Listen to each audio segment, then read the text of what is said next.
What's up? Welcome back to my channel.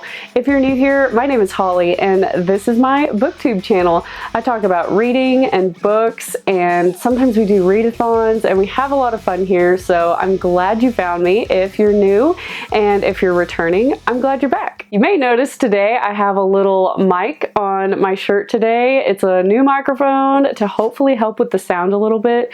We're gonna see if it helps. We're gonna see if it drowns out some of the air conditioning noise and crap that always seems to drown out my voice. So I guess if it doesn't work, y'all won't even be seeing this because I will delete it and start over. So, but in any event, if it's working, wonderful. For today's video, we're going to be talking my May TBR. So all of the books that I plan to read in the month of May. Now, this list of books that I have and this stack of books that I have sitting beside me is a little ambitious, but you know what? That's okay. I'm gonna give myself about 10 books in which I can choose from for the month, and however many I get to is wonderful. I read 7 books in the month of April, so hopefully getting to 10 isn't too overly ambitious, but you just never know how your month is gonna go.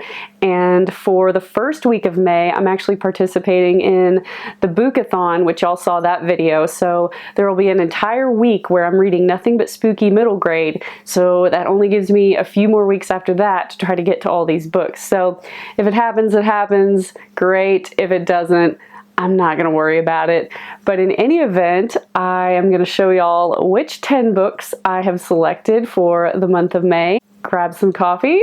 Let's get into it. First up, I'm going to be reading A Flicker in the Dark by Stacy Willingham.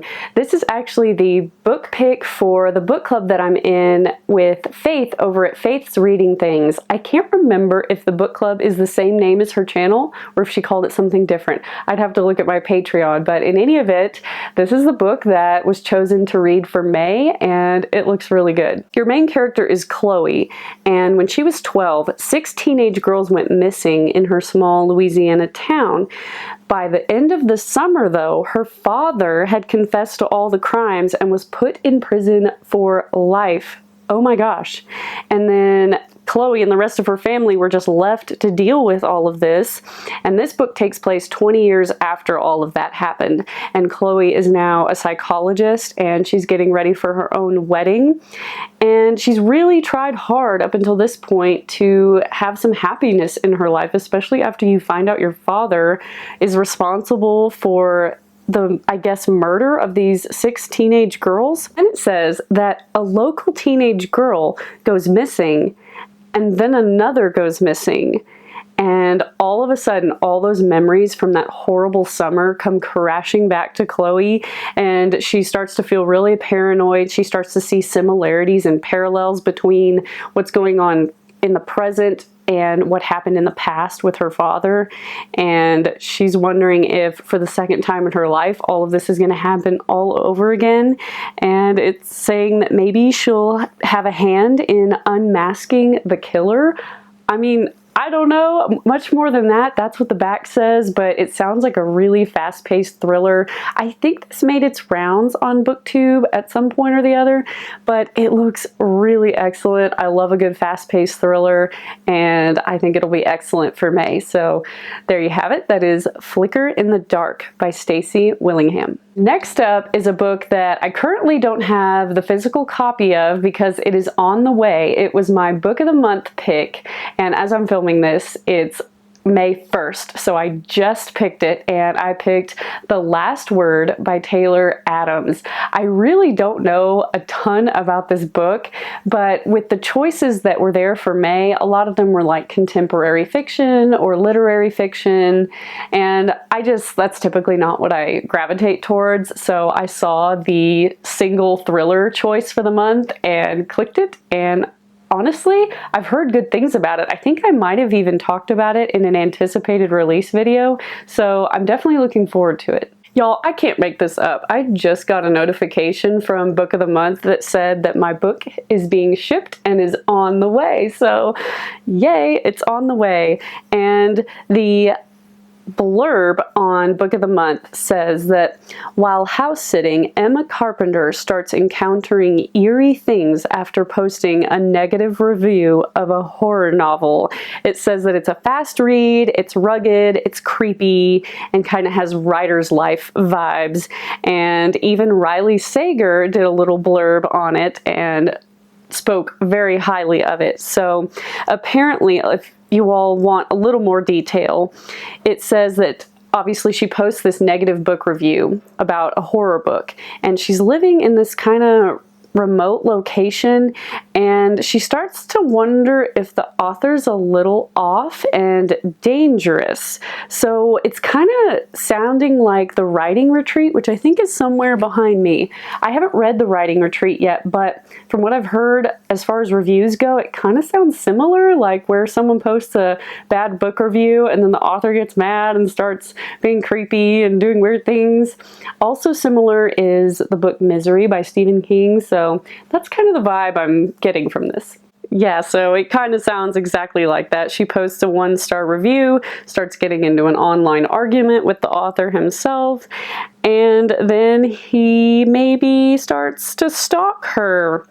So, yeah, that sounds creepy and terrifying, and I don't know how I would react if I posted a bad review here on BookTube and the author started stalking me. Oh my gosh, that's like a booktuber's nightmare, so I guess I should be careful what I think. But in any event, the book sounds really good. Hoping to get to that this May, and that is The Last Word by Taylor Adams. Another book that I do not have the copy of yet because it is on the way, I ordered it off of Amazon as soon as I finished the first book, is called Crown of Midnight by Sarah J. Maas. Yep, I got sucked into the Throne of Glass series and I'm happy to be here. I'm not even ashamed. I'm not embarrassed. I am so glad I picked up Throne of Glass, just wondering what the hype was all about, and now I'm fully invested. So I'm hoping to get to book number 2, Crown of Midnight, in May. If you're familiar with Throne of Glass, I don't really need to explain this to you, but if you're not, it's essentially following the main character who is this assassin in this fantastical fictional world, right? And she has made her way to, in the first book, I'm not going to talk about too much so I don't spoil it, but in the first book she makes her way from being a prisoner in these salt mines to competing to be the king's champion, and she gets kind of tied up with the captain of the guard and the prince of this kingdom, and there's like a kind of a love triangle going on in the first book. And yeah, that's really all I'm going to say because I don't want to spoil it, but just know that I am picking up book number 2 in May, Crown of Midnight.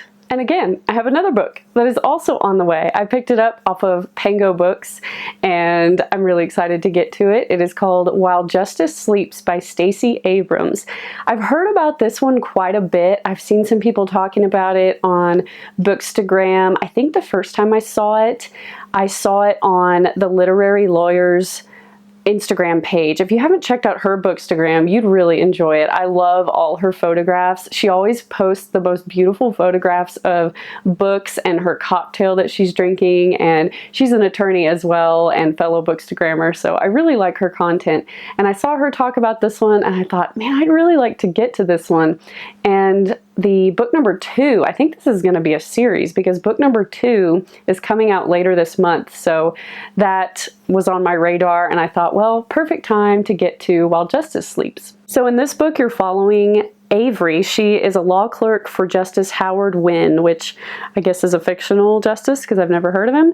So she's working as a law clerk. She is trying to deal with some family drama, and then all of a sudden there's this shocking news that the justice she works for has slipped into a coma, and he was supposed to be the swing vote on a bunch of high-profile cases. Then Avery gets notified that Justice Wynne has left instructions for her to serve as his legal guardian and power of attorney. What? Can you imagine finding out that your boss named you as your legal guardian and power of attorney? Like, oh my goodness, I think I'd freak out. She also finds out that Justice Wynn's been secretly researching a very controversial case before the court. It's a proposed merger between a biotech company and an Indian genetics firm, and it promises to unleash breathtaking results in the medical field. However, she discovers that Wynn was suspected in a dangerously related conspiracy that infiltrates the highest power corridors of Washington.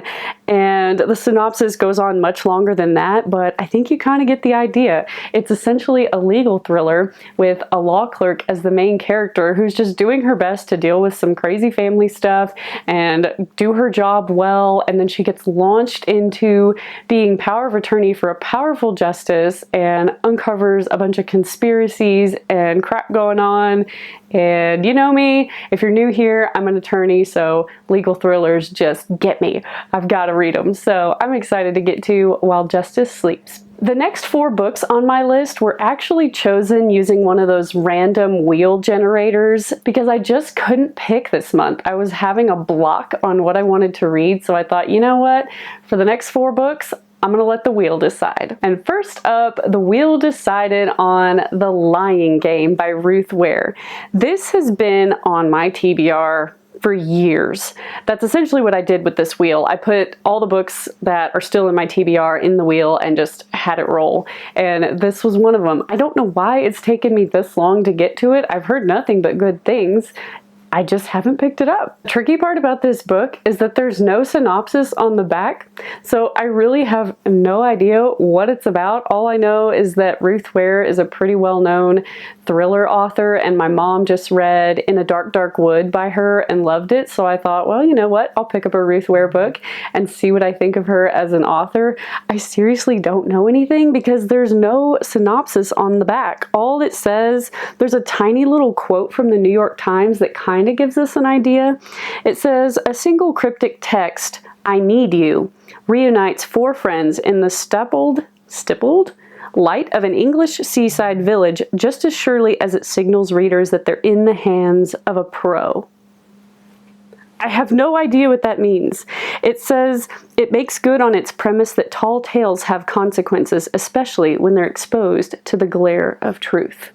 So, your guess is as good as mine as to what this is about, but it looks excellent. It was a Reese's book club pick. I can't talk today at some point, so it's got to be good. She usually has good ones, and there you have it. That's The Lying Game by Ruth Ware. Next up, the wheel spit out Burning Girls by CJ Tudor. I picked this one up not too long ago, and you may have seen it in a recent book haul, so I'm kind of anxious to get to this one. It looks really good. I'm pretty sure I saw Shauna Marie talking about this book recently. I think she might have even hauled it recently. By the way, if you haven't checked out her channel, she's a relatively new booktuber, and I really like her content. She's got an awesome Irish accent that is just so much fun to listen to while she talks about books, and I'm pretty sure she just picked this one up recently. So essentially you have a reverend as your main character, and he has a teenage daughter. Apparently they've moved to this new town to try to get a fresh start. It doesn't really say why they moved or where Flo's mom might be. Maybe she's deceased, I'm not sure, but they said right away when they get to this town, there's some really weird concerns. They find out that the last vicar killed himself, and Flo starts getting plagued by visions of burning girls, and someone is sending them threatening messages. I mean, that sounds creepy and fascinating and scary. I think this might fit into the horror genre. It doesn't sound like a thriller, but maybe it's a little bit of both. In any event, I'm on board. Sounds great.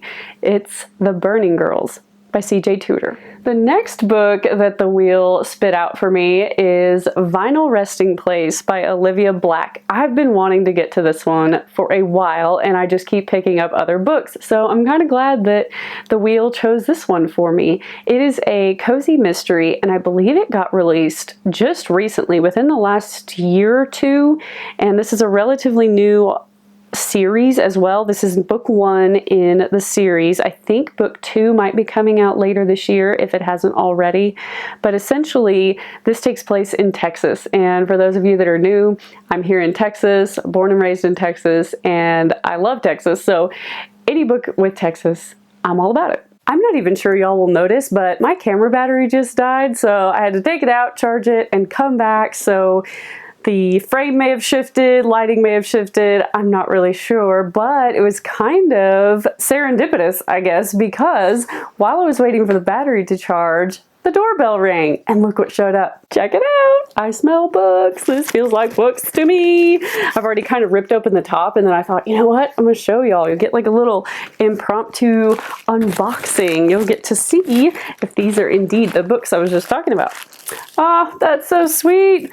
Lanisha left a little note that says, Holly, thank you so much for purchasing from my bookstore. I hope you enjoy this book. Oh my gosh, Lanisha is so cute. She has a bookstagram of her own. I'll try to link below the exact name of her bookstagram. I want to say it's Fat Girl Reads, I think. I think that's what it is. If it is, I'll leave it below. Yes! Oh my gosh! While Justice Sleeps by Stacey Abrams showed up. This is the one I bought from Lanisha with Fat Girl Reads, her Pango books. So I'm so excited. Next up, I think I know which one this is. Mind my ginormous hunting knife. It's kind of like creepy, but it's what was sitting next to me. Oh, this is not what I thought it was. I thought this was going to be Crown of Midnight by Sarah J. Maas, but it isn't. This is actually the book that I got by author Katie Pavlich called Fast and Furious. A lot of times I get books about like different real world issues and politics and things like that, and I don't talk about them on here because I feel like politics can be really dividing, and I'm just not about that. And a lot of people don't want to hear about politics. You come to BookTube to escape that. So this isn't really, it's kind of political, but it's really about all of the border issues and things like that going on. I'm an El Paso, Texas girl. That's where I grew up. And so I'm really familiar with a lot of border issues, and I've heard really good things about this book. And so I just wanted to read more about it, but you didn't ask for that. Let's get back into the May TBR. I think when I last left y'all, we were talking about Vinyl Resting Place, and I mentioned that it takes place in Texas, and it takes place in this coffee shop slash vinyl record store, which is just amazing. I have a vinyl record player and many vinyl records albums, so I love that. Coffee, vinyl records, cozy mystery, and a murder to solve. Sign me up. I'm here for it. I'm anxious to get to this one. That is Vinyl Resting Place by Olivia Black. Next up, the wheel actually spit out a nonfiction book. Typically I read a true crime book for the true crime book club that I'm in, but I don't know why. I just really wasn't feeling the book that they're reading. I own it, and I think it's going to be really good. I'm just not in the mood for it right now, so I don't know if I'll pick that one up this month. But anyway, the book I'm speaking of that the wheel picked for me is Talking to Strangers by Malcolm Gladwell. It's a nonfiction. I've read a lot of different Malcolm Gladwell books, and I love his writing. He makes really complex topics easy to understand and interesting, so I think this one will be really good to read. Essentially, it says that this book is a challenging and controversial excursion through history, psychology, and scandals taken straight from the news. He revisits the deceptions of Bernie Madoff, the suicide of Sylvia Plath, and the death of Sandra Bland, throwing our understanding of these and other stories into doubt. He argues that there's something very wrong with the tools and strategies that we use to make sense of people that we don't know, and the resulting conflict and misunderstanding from doing that can have a profound effect on our lives and the world. So, there you have it. I think I heard about this from one of my favorite authors, Jack Carr. He recommended that people read this. He has a whole book recommendations list on his website. If you're interested, go check it out. And this was one that he recommended not too long ago, so I picked it up, and I've already started reading a little bit of it. You can see there, and it's really good. So I'm anxious to finish it in May. I'm glad that the wheel picked it because I was already kind of into it. So that just worked out perfectly. And another book that is not here yet that I ordered on Pango Books recently is Falling by TJ Newman. I heard that the second book in this series is coming out later this month, and it's one that I've really wanted to read anyway, so I found it on Pango Books for like $5, and it should be here pretty soon. Hopefully it's here soon. If it's not here within the next couple of weeks, maybe I won't have the time to get to it. I'm not sure, but it looks really good. The synopsis is really short. It says, "You just boarded a flight to New York. There are 143 other passengers on board. What you don't know is that 30 minutes before the flight, your pilot's family was kidnapped. For his family to live, everyone on your plane must die. The only way the family will survive is if the pilot follows his orders and crashes the plane." Excuse me? Oh, and then it says, "Enjoy the flight." Sure, yeah, I'll just take my peanuts and enjoy the flight. I hope they're serving alcohol because that sounds terrifying. Can you imagine? Oh my gosh. And I wonder how the main character is even going to learn that that's going on. I don't know. It sounds amazing. It sounds thrilling, and book 2 is coming out later this month, so I'm so excited. There you have it. That is Falling by TJ Newman. And book number 10 that I hope I can get to this month, but we'll see. With all these other books, this is quite a large book to try to finish as well. But that is Fairy Tale by Stephen King. If you're new here, I try to read a Stephen King book every month so that I can work through more. And lately I've been trying to read the Stephen King books that I already own before I buy any more. And this is one that I got for Christmas, just this past Christmas, from my father-in-law. He knew I had my eye on it and he got it for me. So I'm anxious to get to this one. I don't really know a ton of what it's about. I know that there's like a teenage boy and somehow he starts helping, I think maybe like an elderly neighbor. I could have this all wrong, y'all, but I know it's boring to sit here and listen to me read synopses, so I'm trying to just remember. And I think somehow he befriends this person's dog named Radar, and I guess they go into all these adventures and all this stuff starts happening. I'm not really sure. I think it's Stephen King's kind of venture into the fantasy genre, which I believe he also wrote this during COVID, and he really just wanted to write something that made him happy and escaped all that was going on. So I bet it's really good. If nothing else, the cover is stunning. Can y'all see that? It's got like a swirling staircase with the boy and the dog, and it looks so good. I love Stephen King, so I'm sure it is. And hopefully I get to that one this month. If not, maybe next month. Well, there you have it. That about wraps up my May TBR or May potentials, the books that I'm looking at reading this May. Hopefully the sound cooperates. Hopefully the lighting's not too bad. That's one issue I'm still working at, but one issue at a time. I think we've got the sound figured out. Hopefully, we'll find out when I play this back. Next up is going to be lighting, because right now, y'all, I'm using the overhead light and it is harsh and not flattering. So that'll be the next step into creating videos that are pleasing to watch and enjoyable for y'all. That's my goal in any event. So this video should be coming out Wednesday. I think I've been posting on Sundays lately, once a week on Sundays. That's been a really good rhythm for me. But because this is a May TBR, I wanted to get it out a little bit sooner than May 7th. So I'm going to probably release it on Wednesday. And yeah, that's pretty much it for me. Let me know what you guys are reading this month. I'd love to know. Let me know if you read any of the books that I mentioned and what you thought of them. Spoiler free as always, and I will see y'all in the next video. Bye y'all.